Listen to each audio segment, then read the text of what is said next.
You're going to have a deed. You're going to make the decision that, yes, I may want to keep this property, Edra, okay? The payments may be current, the payments may be behind. Some title companies will tell you you cannot have deed transferred to you when the payments are behind and there is a lis pendens filed. They're wrong, okay? You are taking over the property subject to all its existing liens and or judgments. The property is yours, the liens and the judgments are still the seller's, okay? The minute you decide you want to keep one of these, like maybe you're going to rent it out, have somebody pay you and you pay the mortgage, okay? The minute you go down to the courthouse, on record, you are the owner, okay? The mortgage and anything else on title is still in the name of the seller. You are not going to be like that guy in the two-family situation where you are going to collect rent and not pay the mortgage, even though it's not yours, because it is still equity skimming. The mortgage attaches to the property, okay? When the title is recorded at the courthouse, it is accepted that you are the new owner, okay? You are going to be responsible for taxes. Olka, at this point, you are going to need insurance, okay? Because if you haven't recorded your deed, if you haven't recorded any of your paperwork, and the house burns down, and you have the only copy of the paperwork, do you really? Okay, but once it's recorded, you're going to need an insurance policy. I've actually got a couple of these going on right now. The mortgage does stay in the previous owner's name. You are going to have to pay transfer tax. Okay, what transfer tax is a tax paid to the state when title to a property is transferred from one owner to another. The way that this is going to work is there's going to have to be a consideration on your deed. Okay, what the consideration is for the transfer is not $10. Okay, what the consideration for is, when this is transferred, is actually the outstanding principal on the mortgage. Okay, so if they have a $300,000 mortgage and they're giving you the property, you are taking that property subject to the $300,000 mortgage in the seller's name. Since all these properties are, just messed up, is legal and everything, do you ever have a hard time getting insurance or documents or not? No, I never had a problem getting insurance for these properties. I'll give you my insurance guy. All right, and because I don't know, sometimes we'll get in trouble with houses that are. if the house has got a lot of problems, you typically don't want to take it subject to anyway. Okay. But if it is like, a house that's got leaks or a house that you think you might have to fix up, you can get, I forget the name of it right now, but it's like a contractor's policy or builder's risk policy. You can write that down if you want. Okay. When you walk your deed through the courthouse and you record your title, the whole world is going to know you're the new owner. You're going to start getting tax bills in your name or the name of your company. If the mortgage was behind when you recorded it and you continued to not pay the mortgage, okay, and not rent it out, you are actually going to be the one getting foreclosed on. And this is a real good time, because it gives you the opportunity to go through the foreclosure process in name and name only. You're going to get all the legal letters, you're going to get all the letters, and get to know all the investors in your area. Because what they see is the deed that has been filed against. They don't see that the debt is not in your name. I've been foreclosed on a few times. People in real estate clubs will be like, Chuck, is everything all right? I saw you like 4 times on lis pendens. Yeah, everything's great. Why? And you're going to get really cool letters from people if you're not paying your taxes. And by the way, property tax is attached to property, not your social security number, so you don't really have to pay them until you sell it.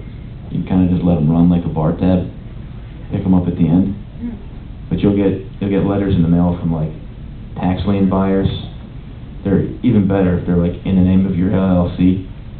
Mine at the time was Salvation Home Buyers. I'd get letters like, Dear Salvation, we know times are tough. Please understand, Mr. LLC. that during your time of need for you and your family, get to know all those people. Later you sell them some houses because that's what they're really looking to do. Okay, the way that I typically sell these things, and I'm going to teach you this document tomorrow when we sell, is I sell them under what's called a use and occupancy agreement. That is the legal and proper way to do a rent-to-own or a lease option in the state of New York and New Jersey. It's better than a lease option or a rent-to-own in Pennsylvania and Connecticut. Okay, New York and New Jersey are both pro-tenant states, so we want to do everything we can to make sure that we are never the landlord. When I sell these things, what I do is I get a large non-refundable down payment from the person who wants to buy it. The way that I do that is Pat Live does it for me. How much do you have saved for a down payment? $30,000, $50,000. You believe people actually tell Pat Live this? Okay, I save all those people because I shop for houses for them. Then when I call them back, I look at it and I go, hi, I have a house located at 123 Main Street, and I've seen that your credit is not exactly where it needs to be, but don't worry because I have a house in your area that I think I can turn over to you as long as you're willing to work with me. By the way, did you still have $50,000 saved as a down payment?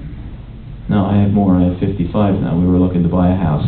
Excellent, because that's just the number I was looking for. Okay? You put people in the house. When you sell these, and I go over this with you tomorrow, you will structure a sales agreement where you are the seller. You put the $50,000 down where you would put the 10. Then you draw up use and occupancy agreements in 30-day successions. Out of the $50,000 you just received, Scott, if the mortgage is behind, you bring it current. And guess what the next thing you buy for them is? Who said that? Credit restoration. This is why I have fallen in love with credit restoration. I love it. Somebody actually told me it's an MLM too. I don't know. Okay. I make a couple bucks off that. The real money comes from using this thing to build buyers. What then happens is they mail me a check for use and occupancy payment. I have 12 of them. I sign off on my end. I have 12 of them pre-signed from them. I mail it back. I call them up. Did you sign your challenge letter? Did you send that back in? By the way, can I have the login for your website so I can see what your score is? I watch it get bigger. I watch it get bigger. I hand them off to a mortgage broker. That mortgage broker then qualifies them. They get a loan. They buy the house. I smile. They smile. Their wife cries. They invite me over for a barbecue. I ask them if they know more people like them who have cash and bad credit. They make me aware of the fact that they're a member of the Chamber of Commerce for small business people, many of who own cash businesses like delis, pizza parlors, even like Lucky, who's bringing us lunch today, who never really established credit, but take in something like $200,000 a year in cash. I ask for an introduction. I start finding all them houses. I help them build their credit. I put on a little class.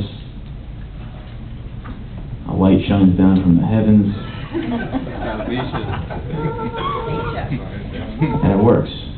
Chuck, what I have a question about is when you let the mortgage go, you let the tax go, I'm not clear because you have the deed income, but you're supposed to be paying the person that has the mortgage. So where does it say that? I don't pay the person who has the mortgage, I pay the mortgage company. Okay, so the mortgage company, but the mortgage is still in their name. Yep. And so if you're not paying the mortgage, then what happens to them? They are screwed, but usually when I've met them, they're already screwed. See, here you go. You're not paying the mortgage?